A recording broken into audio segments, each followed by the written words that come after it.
नमस्कार. कथा प्रेम. एक तरुण बागेत काम करीत होता. सूर्य डोक्यावर आला तरी त्याचं बागकाम संपत नाहीये हे पाहून त्याची आई घरातूनच ओरडली. "अरे गोविंदा, ऊन किती रणरणत आहे बाबा. घरात ये ना. वाटल्यास उरलेलं काम संध्याकाळी कर." 2-3 वेळा सांगूनही मुलगा काही घरात आला नाही. बोलण्याकडे लक्षही देत नाही.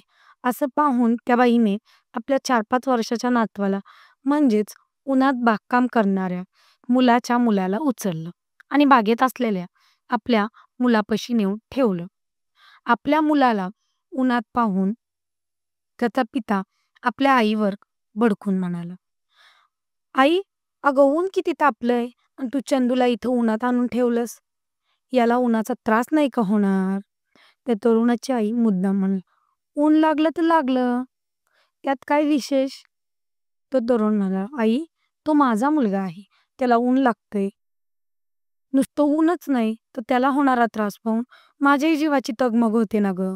यावर आई म्हणाली, "मग गोविंदा, तू असा विचार कर की तुझ्या मुलाला ऊन लागतं, तशी तुझ्या जीवाची तगमग होती, तशी माझ्या जीवाची मगापासून तू उन्हात काम करताना नसेल बरं का होत."